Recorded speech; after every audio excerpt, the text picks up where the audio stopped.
অ্যাকাউন্টে পৌঁছতে শুরু করলো। এখন দাদারা আসে বৌদির কাছে, এসে বলে ওগো শুনছো? বলো শুনছি, বলো।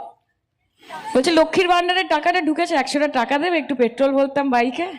আজ আমরা 500 টাকা পেয়ে এত খুশি, তাহলে কোনো ছেলে যদি মাসে মাসে 2000 টাকা করে দেয় কোনো বৌদিকে, তাহলে সে খুশিতে তার বাড়ির সবকিছুই দিতে হয়ে যাবে রাজি।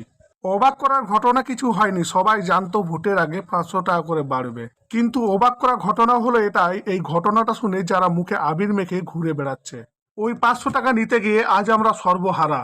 কেন জানো? ছেলেদের কোনো কাজ নেই, তাই বেকার ছেলেদেরকে কে বিয়ে দেবে বলতে পারো তোমরা? মিসেস ঘোষ বলেছে তোমার বর তোমাকে বলবে 10টা টাকা দাও ফুচকা খাবো। এর থেকে ছেলেদের লজ্জার কি কিছু আছে? সত্যি আমাদের রাজ্যে কোন রাজা যে এলো, কন্যাশ্রী, শুভশ্রী, লক্ষ্মী ভান্ডার সব পাচ্ছে মেয়েরা। আমাদের রাজ্যের জনগণ কি বুঝতেই পারছে না আমাদের ছেলেগুলোর কি অবস্থা? আমার মেয়েকে বিয়ে দেবো কোনো চাকরি করা ছেলের সাথে, কিন্তু এই রাজ্যে কোনো